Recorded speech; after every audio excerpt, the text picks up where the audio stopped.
Un soir, j'ai fait un rêve. Un esprit bleu vint à moi et me montra la liane dans laquelle il demeurait. Alors il m'expliquait comment cuire cette liane. Le lendemain, j'ai trouvé cette liane et j'ai fabriqué un médicament en suivant les instructions de l'esprit bleu. Cette mixture agit très vite. Les jambes les premières sont touchées, alors les malades ne peuvent plus marcher et rampent comme des limaces. Puis c'est la colonne vertébrale et les bras, et enfin le crâne. Maison américaine. Dehors il pleut. Elle debout près d'une voiture fantôme. Scène flottée de flottis sur du papier peint. Un AK-47 à pompe sur le mur. Coucher de soleil, vêtements bleus.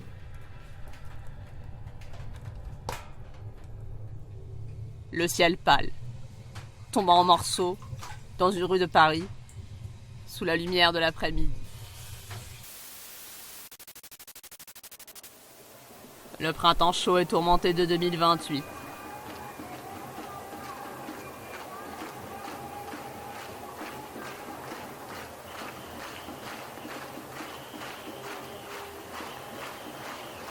Sous couvert de contrôler et d'anéantir le trafic de drogue, des États-policiers ont été créés dans tout le monde occidental.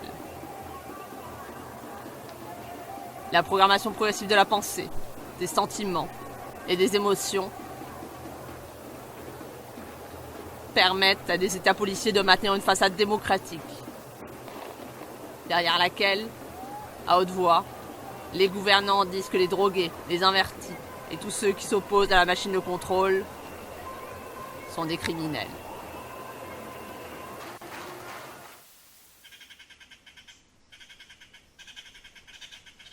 Xololt et moi avions réuni nos gourdes, nos haches de pierre et nos couteaux, et nous sommes partis dans la jungle.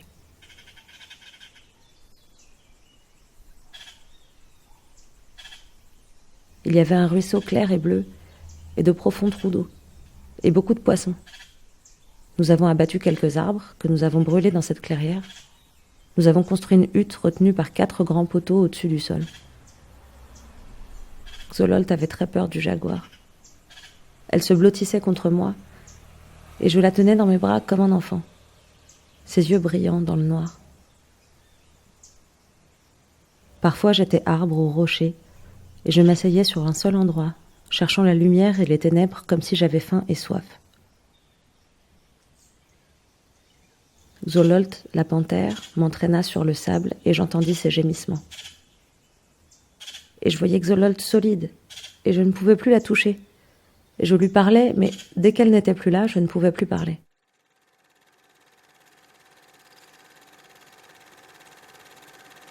Malgré la diversité des buts et des éléments disparates, ces maquis ont des objectifs communs et fondamentaux. Nous avons l'intention d'en finir avec les machines de contrôle. Nous avons l'intention de détruire tous les systèmes dogmatiques et les vieilles ordures verbales. Nous ne voulons plus entendre le baratin de la famille, le baratin du flic, le baratin de la patrie, le baratin du parti comme celui du camarade. Les premières tribus n'étaient composées que de fugitives et des rescapés entraînés dans les tornades d'émeutes, au milieu des cris brûlants et des rafales de mitraillettes.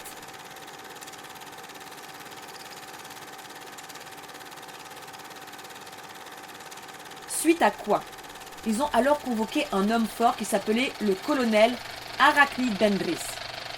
Ces camions écumaient la ville, ramassaient les mômes incendiaires et les emmenaient hors de la ville après les avoir tondus et avant de les massacrer. Bien sûr, les officiels niaient les expéditions punitives, précédant les émeutes inexistantes. Les survivantes prirent le maquis, certaines vers le désert, d'autres dans les montagnes. Elles adoptèrent plusieurs techniques, styles de vie et développèrent de nouvelles stratégies de combat. L'unité la plus redoutable et spectaculaire se nomme fourmis guerrières. Ce sont des femmes qui ont perdu leurs 2 mains au combat. Elles possèdent une vigueur inimaginable. Une meute peut couvrir 50 000 bornes par jour. Une poignée de dattes, un morceau de sucre naturel et une seule tasse d'eau leur permet de bouger ainsi. Et le bruit qu'elles font avant d'attaquer. Eh bien, j'en ai vu une fracasser une serre à 50 mètres. Les plus petites sont armées de pinces aiguisées comme des rasoirs. Ces armes coupent un doigt, un tendon, et lorsqu'elles chargent leurs pinces font un horrible cliquetis. Les plus grandes sont armées de longs couteaux, à double tranchant, fixés sur leurs moignons. Musiciennes et danseuses les assistent, ainsi que leurs supplétifs électroniques et orthopédiques. Ces supplétifs les habillent, lassent leurs sandales, lavent et huilent leur corps avec des essences de rose, savon vert, gardénia, jasmin, huile de clous de girofle. Cette odeur accablante vous prévient. Elles sont là.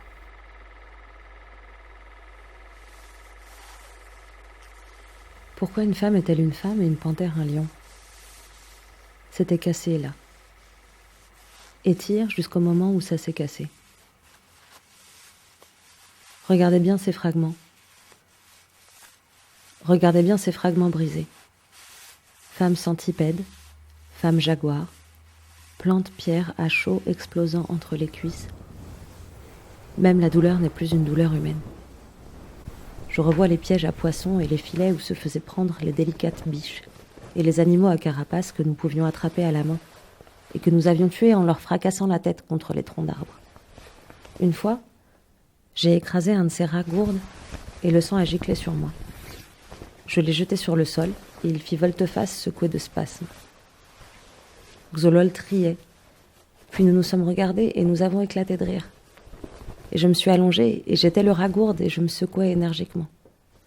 Xololt me releva les jambes sous le menton, puis nous avons allumé un feu. Nous sommes restés allongés jusqu'à la tombée de la nuit, et le froid a envahi nos corps.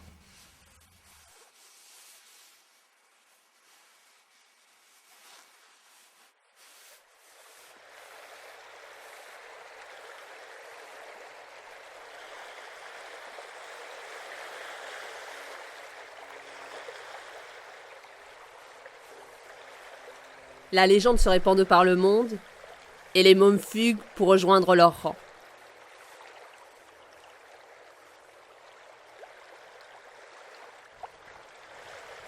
Elles font alors interruption dans les montagnes de l'Ariège, dans les jungles d'Amérique du Sud et de l'Auvergne du Nord-Est.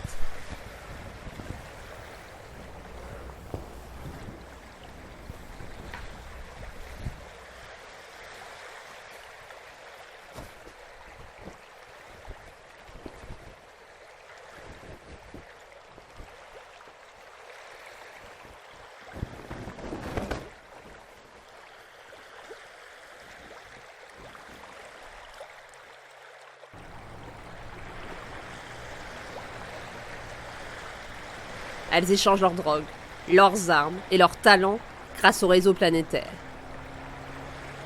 Quelques tribus voyagent sans cesse, important les meilleures graines d'opium d'Amazonie, ramenant la vigne nommée Yag dans les jungles de la Creuse orientale. Échange de charmes et de potions.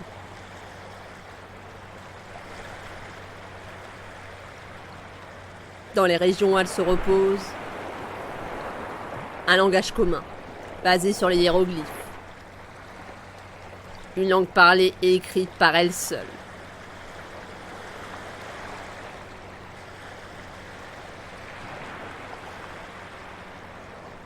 Elles façonnent ces glyphes dans le bois et le métal, la pierre et la poterie. Chacune crée sa propre série d'images.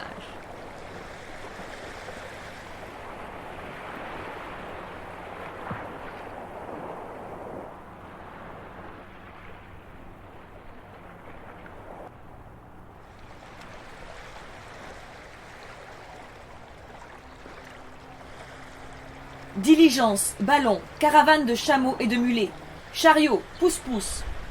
Il y a quelques trains à vapeur qui appartiennent aux richissimes propriétaires vivant encore dans une splendeur féodale. Si l'on veut voyager, on se rend au voyage en commun. Une place publique entourée d'auberges et de bordels à bas prix.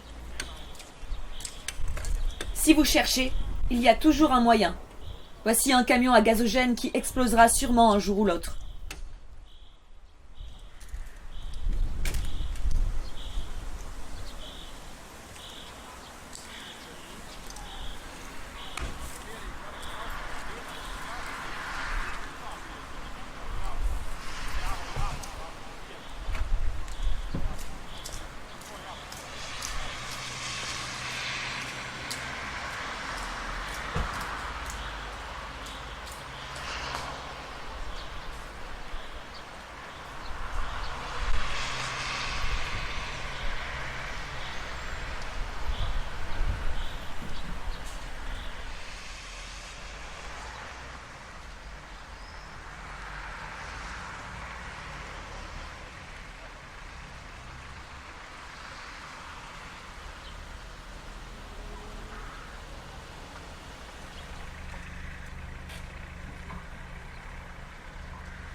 Et c'est ainsi que je quittai Londres pour Athènes.